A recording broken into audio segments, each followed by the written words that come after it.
Em entrevista à Rede TV, Lula afirmou que Jair Bolsonaro preparou um golpe e que queria fazer os ataques criminosos do dia 8, no dia da posse, mas não conseguiu. Vamos ver um trecho. E esse cidadão preparou o golpe.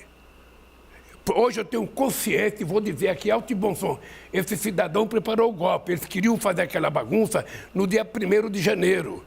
Mas eles perceberam que não estava, porque tinha muita polícia e tinha muita gente na rua. Hoje o senhor tem certeza do envolvimento do Bolsonaro em 8 de janeiro? Eu tenho certeza que o Bolsonaro participou ativamente disso e ainda está tentando participar.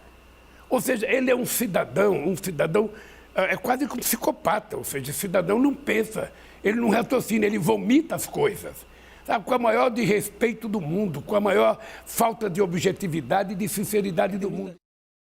Procuramos a defesa de Bolsonaro, que disse que não irá se manifestar. Então, voltamos aqui ao debate. Joel, a gente vê o Lula falando ali palavras duras a respeito do Bolsonaro, dos bolsonaristas, evidentemente. É claro que todos nós aqui defendemos a punição daquelas pessoas que praticaram atos de vandalismo. Há distinções aqui em relação à postura daqueles que estavam nos acampamentos, mas existe também na análise de muita gente, a exploração política que o Lula faz. Qual é o limite disso, né? Daquilo que é a defesa por parte do governo, da punição dos responsáveis, inclusive, eventualmente, do Jair Bolsonaro, que está aí alvo de investigação, e uma exploração política para servir de contraponto de uma alternativa democrática? Lula está nadando de braçada, né, Felipe, com essa história toda. Poxa, a gente critica e vê com temor certas coisas que saem do próprio governo, do governo Lula, do governo PT, propostas de controle ou de mídia ou de redes sociais, o ministro da Justiça com uma postura que às vezes alguns dizem que está um pouco vingativa e tudo isso, com razão, levanta receios de parte da população. Mas olha o que foi entregue nas mãos desse governo. Todos os piores pesadelos e medos de planos golpistas aparentemente eram reais. Com base no quê? Eu, que sou contra, acho que todas as propostas que eu já vi de regulação das redes sociais são péssimas.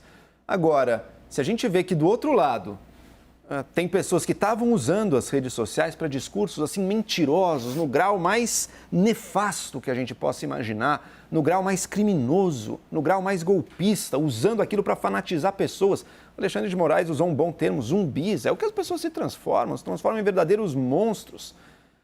Dado tudo isso, qual a base retórica, política que eu vou ter que ter para me contrapor à regulação, por exemplo, das redes sociais quando ela vier?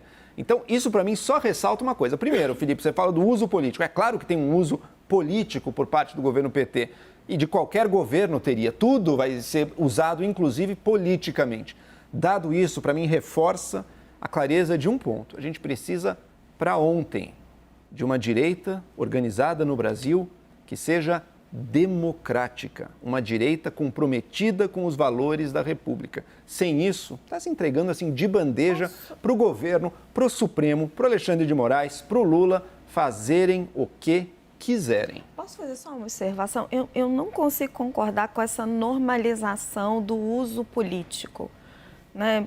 Sim, os governos fazem isso, mas eu não consigo concordar com isso. O Lula precisa descer desse palanque e governar o país, porque assim, ele não tem as bases ainda, e a gente está aqui discutindo como a investigação pode implicar Jair Bolsonaro, o quanto o Marcos Duval jogou ele no meio desse debate, e talvez lá na frente fique comprovado que responsabilidade política ele tem, fique comprovada a responsabilidade jurídica dele. Mas ele ainda não tem as bases para dizer que o Bolsonaro preparou esse golpe, e ele é o presidente da República, ele não é mais candidato a nada. Então, eu não consigo normalizar esse uso político. Uma vez que você está investido do cargo, em qualquer situação, seja falando para os sindicalistas, para o mercado financeiro, ou para o Congresso Nacional, ou no Palácio do Planalto, você precisa estar imbuído desse cargo e desse papel. Eu entendo a crítica, mas é inevitável, né, Raquel? Inevitável. Um golpe quase aconteceu. Mas o presidente vai falar do assunto. Enfim, mas tem tons para você falar disso, tem nuances, perfeito, você não precisa acusar, ainda você tem provas consistentes do seu adversário político da última eleição, de que ele preparou o golpe. Ele já perdeu a eleição, você é o presidente da República. Eu também acho, tem que seguir em frente com a agenda para esse país. Estamos de acordo. Exato. Muito bem, vamos ouvir o Hélio Beltrão, que a conexão com ele foi retomada. Foi mesmo a produção? Caiu de novo, né? Quando eu ia chamar o Hélio Beltrão. Então, eu chamo Janaína. Janaína, não foram as quase 50 milhões de pessoas que votaram no Jair Bolsonaro que invadiram os três poderes, né? Isso é um fato. A gente está falando ali de alguns milhares que estavam envolvidos nesses atos e nesse desdobramento mais agressivo deles. Como fazer essa distinção, que é a distinção que justamente não interessa ao governo Lula? Que o governo Mas eu Lula... acho que interessa.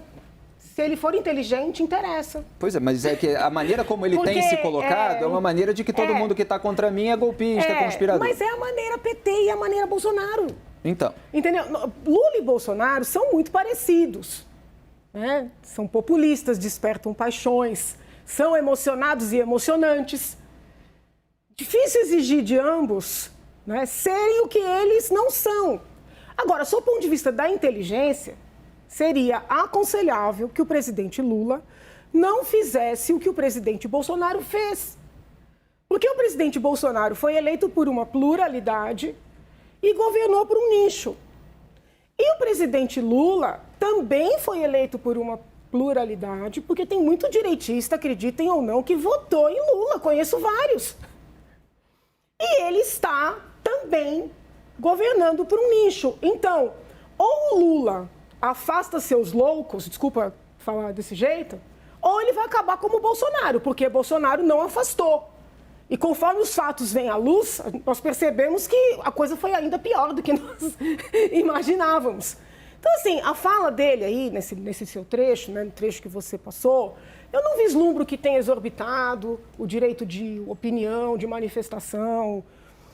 É Lula sendo Lula, mas talvez fosse interessante procurar fazer diferente de Bolsonaro. E ele está muito parecido. Né? Como o Bolsonaro, lá no início, antes do Bolsonaro tomar posse, eu disse que o bolsonarismo estava parecido com o petismo. E Lula não está conseguindo quebrar, né, com essa dinâmica. É ruim para o país, é ruim para o governo, é ruim para todo mundo. Quer dizer, quem não está com Lula, então defende golpe, quem não está com Bolsonaro, então defende corrupção, e fica esse debate muito rasteiro, muito nós contra eles, né? Vamos ver se vai haver algum tipo de depuração dos dois lados.